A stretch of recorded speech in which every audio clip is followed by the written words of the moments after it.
문화가 강한 언론, 시민에게 힘이 되는 전남방송 인물 초대석 시간입니다. 오늘은 더불어민주당 고흥, 보성, 장흥, 강진 선거구에 출마 예정자이신 최영호 전 광주 남구청장을 모시고 이야기 나눠볼 텐데요. 국내 정치 현안과 지역 발전 방안, 그리고 내년도 총선 출마에 대한 이야기 자세하게 나눠보도록 하겠습니다. 안녕하세요. 네, 반갑습니다. 반갑습니다. 네, 인사 좀 부탁드릴게요. 네, JBC 시청자 여러분 반갑습니다. 최영호 전 광주 남구청장입니다. 인사드리겠습니다. 네, 반갑습니다. 요즘 굉장히 바쁘실 것 같은데 좀 어떻게 지내시나요? 아무래도 이제 제가 주로 그 광주 남구에서 쭉 정치를 해왔던 사람이기 때문에 이제 고흥보성 장흥 강진은 제가 지역적으로 연고는 굉장히 깊은 곳이지만 그래도 선거 선출직으로는 처음 이렇게 출마를 하다 보니까 사실 그 초보자로서 정말 바닥바닥 열심히 뛰고 있습니다. 특히나 요즘 선거구 주민들 사이에서 우리 청장님에 대한 이야기가 많이 오고 간다고 들었어요. 그만큼 반응이 좋을 것 같은데 어떠실까요? 근데 사실 저는 그 고향으로 내려간 가장 큰 배경은 저는 일하고 싶어서 내려가는 겁니다. 물론 광주에서 지역 발전을 위한 일을 할 일이 없다는 게 아니고 제가 이제 기초의원, 광역의원 또 단체장을 하면서 제가 품고 있었던 많은 일을 거의 저는 성사를 시켰다고 생각을 하고요. 그래서 그런 점에서 이제 정말 뒤만 쳐다봐도 할 일이 많은 고흥보성 장흥 강진에서 정말 내 역할을 해야겠구나 이런 생각이 있었고 그다음에 사실 주변의 권유가 너무 많이 있었습니다. 작년 제가 한전 상임감사직을 역임하고 있을 때 지난 지방선거 후에 지속적으로 보성을 중심으로 좀 지역의 정치인들이 저를 계속적으로 거의 릴레이로 내려가자는 권유가 있었는데 사실은 이제 제가 우리 또 남구에서 그동안에 저하고 함께 그 정치를 했던 분들을 제가 손살이를 할 수가 없어서 꾸준히 고민을 하다가 이제 올 6월 초에 정말 나에게 또 새로운 소임이 부여된 거 아닌가 싶어서 또 일할 수 있도록 하자는 측면에서 갔습니다. 맞습니다. 아마 보시는 분들 모두가 예상을 깨고 지역구가 달라진 거에 대해서 놀라셨을 것 같은데 충분히 아마 이 이야기를 들으시면서 이해가 되셨을 것 같습니다. 그렇다면 그 민선 5기에서 6기까지 남구청장을 역임하셨어요. 남구 발전을 정말 토대를 여러 가지를 만드셨던 것 같은데 혹시 기억나시는 순간이 있으실까요?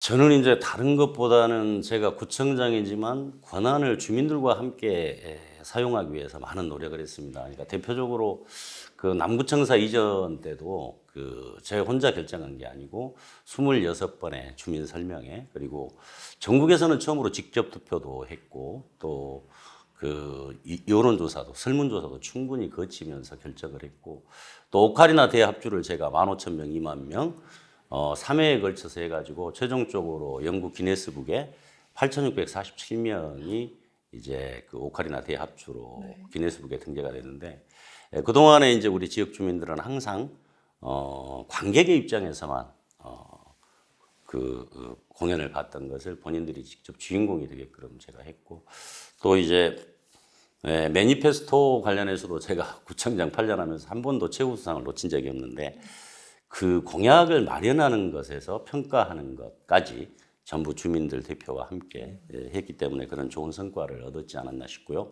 그리고 이제 정말 구청장이 하기 어려운 게 산업단지 유치인데 대촌의 산업단지를 제가 유치하면서 광주시에 끊임없이 건의를 했지만 광주가 안 받아들여줘서 우리 남구 주민들 98,000명이 서명운동을 대대적으로 전개하면서 사실 대천에 오늘날 일반 산업단지가 조성이 되게 됐다는 말씀을 드리고 싶고요. 그래서 저는 정치의 시작과 끝이 주민이다. 이 생각을 지금도 변함없이 가지고 있습니다. 아무래도 그때의 자랑과 영광을 되돌려 본다면 끝이 없을 것 같습니다. 네. 혹시 그렇다면 지금은 고흥 그리고 보성, 장흥 그리고 강진을 많이 다니시는데 시급하게 처리에 대한 문제점이 있을까요? 인구 소멸입니다. 사실 이제 인구 소멸의 문제는 농촌만의 문제는 아니고 앞으로 대한민국 전체가 걱정해야 될 문제긴 하지만 지금 농촌 지역을 중심으로 인구 소멸 고위험군에 거의 지금 전남도 같은 경우는 포함이 되고 있는 이런 상황인데 사실 인구 소멸이 된 가장 결정적인 이유는 국가 정책 때문입니다. 그래서 사실 국가 정책의 대전환을 이루지 않고는 인구 소멸의 문제를 해소할 수 없을 것이다. 그래서 결국은 국가 균형 발전 차원에서나 또는 일자리를 창출하고 또 지역을 발전시키는 이런 여러 가지 측면들로 놓고 볼 때 농업에 집중적으로 투자를 강화하는 것이 결국은 좋은 나라를 만드는 지름길이다. 저는 그렇게 말씀드리고 싶습니다. 거기다가 지금 농촌뿐만 아니라 올 겨울, 다가올 겨울에는 우리 서민들에게도 혹독한 겨울이 될 것 같다고 예상을 많이 하고들 계세요. 특히나 고금리, 고물가, 고유가로 삼중고를 겪고 있는데 이에 대한 뭐 해결 방안이나 문제점은 어떤 게 있을까요? 정부가 적극 개입해야죠. 근데 이번에 이제 예산안을 편성을 하는 과정에서도 보면 부자 감세 영향 등으로 60조가 덜 거쳤는데 사실 그 60조를 다시 복원하는 게 국가를 전체적으로 균형 있게 발전시키는데 꼭 필요하다 이렇게 보고요. 그 대한민국형 횡재세도 도입을 해가지고 그런 재원을 바탕으로 실제 서민과 기업들 어려운 사람들에게 실질적으로 지원을 강화하는 이런 정책을 정부가 적극적으로 펴야 한다. 저는 그렇게 생각합니다. 정치권 이야기를 조금 해볼까 하는데요. 우리 호남 정치인에 대한 신뢰도가 정말 많이 낮아져 있습니다. 실감하시나요, 혹시? 사실 뭐 저도 이제 그 도전자 입장에서 그 제가 지역을 다녀보면 호남 정치인들에 대한 존재감에 대한 불신들이 굉장히 사실 지역사회에 팽배해 있습니다. 그 주요한 이유는 지역을 위해서 열심히 일하는 모습도 잘 보이기가 어렵지만 지금 윤석열 정부의 이 폭정에 맞서서 제대로 싸워주는 사람이 정말 눈에 보이지 않는 우리 호남 정치인들 중에 그런 게 굉장히 우리 호남인들에게 지금 민주당에 대한 불신이 커져가고 있는 주요한 이유가 아닌가 저는 그렇게 생각이 됩니다. 특히나 그 지난 9월이었죠. 이재명 대표 단식 현장에 함께 하셨습니다. 아무래도 네. 많은 분들의 이목을 끄셨던 것 같은데 어떠셨을까요? 저는 이제 사실은 지금도 평당원입니다. 평당원인데 지금 현재 대한민국이 검찰 독재 정권으로 군부 독재에서 전환이 되면서 민주주의가 완전히 압살당하고 있는 상태이고 무엇보다도 사실은 외교적인 문제라든지 경제적인 문제 속에서 특히 국방과 관련된 부분까지도 지금 과연 나라가 바르게 가고 있는지 그래서 사실 윤석열 정부의 또 후쿠시마 오염수 그리고 또 대일본과 관련된 뭐 독도 문제라든지 또는 뭐 정신대 또 근로대 문제와 관련된 이런 대책들을 보면서 정말 그 나라를 바로 세우는데 우리 민주당 전체적으로 역량이 집중되고 있나에 대한 사실은 의문이 굉장히 컸고요. 그런 점에서 제가 평당원이지만 외로이 분투하는 우리 이재명 당대표에게 힘을 좀 실어주고 함께하는 이런 모습을 보이면서 국민들에게도 일정 정도의 신뢰도를 좀 확보해야겠다. 이런 마음으로 시작을 했습니다. 그리고 현재는 이재명 대표 관련해서 쪼개기 기수와 사법 리스크에 대해서 반론을 펼쳐오고 계세요. 이 검찰이 이렇게 하고 있는 현상을 저희가 어떻게 좀 이해를 하면 될까요? 본인들의 사법 리스크를 완화하기 위한 것이고 감추기 위한 것이고 처벌받지 않기 위한 것이다. 그래서 사실 이재명 당대표를 어떻게 보면 우리 민주당에서 그 지금 현재 국힘당의 대통령 후보가 누가 될지는 모르겠어요. 근데 지금은 한동훈 장관 유력하다고 하는데 한동훈 장관과 민주당 대통령 후보가 맞설 때 이재명 당대표가 없다면 지금 현재 상황에서 정권 재창출이 그만큼 쉬워지겠죠. 국힘당 입장에서는. 그래서 사실 이재명 당대표를 물론 다음 총선도 중요하지만 본인들의 범죄 행위를 감추고 처벌받지 않기 위해서 어떻게 해서든 저는 자기들의 정권 재창출을 위한 수단으로 지금 이재명 대표를 끝까지 사법적인 판결을 하려고 노력할 거다 이렇게 저는 생각이 듭니다. 그리고 현재 다양한 국내 정치에서 시급하게 해결할 과제가 많이 있는데 그 중에서도 가장 시급한 과제가 어떤 게 있을까요? 방금 이제 뭐 설명을 드렸습니다만 지금 검찰에 의해서 지금 초토화가 되고 있는 민주주의의 기초를 바로 세우는 게 저는 가장 시급한 일이라고 생각하고요. 또 검수완박법을 통해서 검사들의 수사권과 기소권을 완전히 분리시키는 이런 법을 제정했음에도 불구하고 시행령을 통해서 검수 원복을 꾀하고 있는 이런 검찰 집단에 대해서 사실 그 개혁이 이루어지지 않고는 나라가 바로 설 수 없다 이렇게 생각합니다. 그리고 또 하나 여쭤볼게. 우리 촛불행동과 정의구현 사재단 그리고 시민단체뿐만 아니라 국회에서도 윤석열 대통령에 대해서 탄핵 이야기가 나오고 있습니다. 이 사법적으로 가능하다고 보시나요? 네, 이제 판단의 문제는 각각의 영역에서 다를 수 있지만 위안부 3자 변제 관계 문제라든지 또 핵 폐기술을 방기하는 문제 그리고 무엇보다도 전쟁 위기를 고조하고 있고 이런 여러 가지 이 헌법을 위반하는 사례들이 또 해병대 그 수사 예합이라든지 또 김건희 일가의 고속도로 노선 변경이라든지 사실 법적으로 그 위반한 이런 사례들이 너무 많기 때문에 사안을 어떻게 보느냐에 따라서 충분히 저는 탄핵 사유가 될 수 있는 것 아닌가 이런 생각이 듭니다. 그 판단은 결국은 헌법재판소에 사는 거기 때문에 지켜봐야 될 문제고 아직은 이제 야당 내에서도 여러 가지 논란들이 있기 때문에 바로 실행될 수 있는 일인지는 좀 더 지켜봐야 되겠지만 저는 윤석열 대통령 탄핵도 하나의 윤석열 대통령의 생각을 바꾸는데 도움이 될 수 있는 소재가 되는 건 아니냐 이렇게 생각합니다.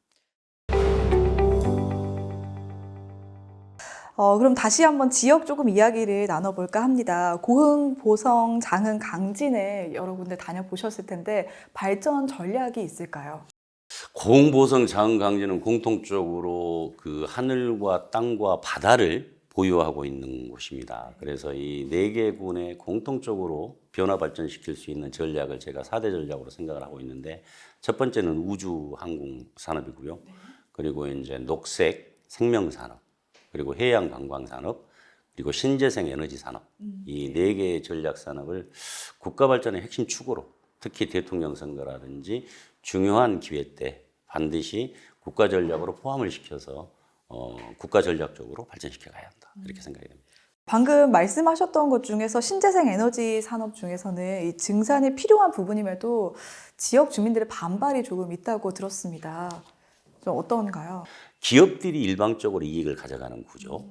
그리고 두 번째는 이제 소장농들에 대한 보호 대책이 없다는 것. 이게 이제 가장 큰 이유인데 사실은 주민 주도에 또 주민들과 이익을 공유하고 주민이 중심이 돼서 돈 버는 에너지 마을을 육성하는 것. 이게 이제 가장 중요한 일이라고 보고요.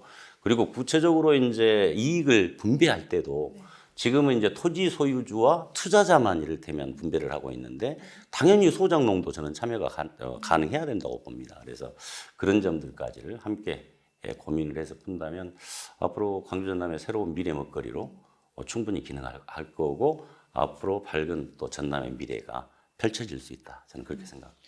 앞으로 적극적인 협조도 기대를 해보도록 하겠습니다. 끝으로 우리 출판 기념회가 12월 9일에 열린다고 들었습니다. 어떤 자리인지 간략하게 말씀해 주실 수 있을까요?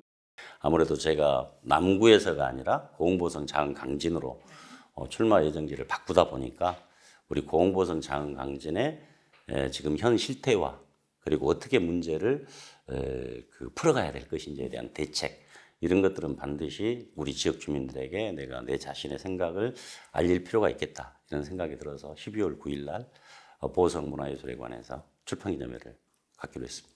많은 분들의 관심 또 부탁드리도록 하겠습니다. 마지막으로 우리 시청자분들에게 한마디 해주시죠. 네. 무엇보다도 이제 농촌의 문제를 이제 지원의 문제 또는 정부가 어느 정도 이렇게 은혜를 베푸는 이런 방식의 문제가 아니고 그동안에 우리 대한민국의 근대화 과정에서 도시와 제조업 중심의 정책 속에서 철저히 피폐되고 압박받아왔던 농촌. 이건 헌법에 보장된 행복 추구권 차원에서 이제 국가가 이렇게 지원하는 개념이 아니라 배상을 해야 되는 저는 이런 시기가 왔다. 그래서 농업 농촌에 정말 소득을 보장해주고 또 기본적으로 살게 해준다면 인구 소멸의 문제도 상당 부분 완화될 거고 또 국가 균형 발전 차원에서도 많은 성과를 내게 될 거다. 그래서 유럽이나 일본처럼 제조업이라든지 도시에서 많은 것을 생산하고 이익이 남는 것을 그동안에 피폐하고 압박을 받았던 농촌에게 되돌려주는 이런 배상의 차원이 반드시 필요하다. 그래서 저는 제가 만약에 우리 지역의 대표가 된다면 저는 헌법 소원을 생각하고 있습니다. 정말 지역이 잘 살 수 있는, 우리 농촌이 살아날 수 있는 대안들을 많이 가지고 계신 것 같은데 오늘 좋은 말씀 감사합니다. 네, 지금까지 고흥, 보성, 장흥, 강진 국회의원 선거구 출마 예정자인 최영호 전 남구청장님과 함께 이야기 나눠봤습니다. 오늘 긴 시간 함께해 주신 여러분 감사합니다.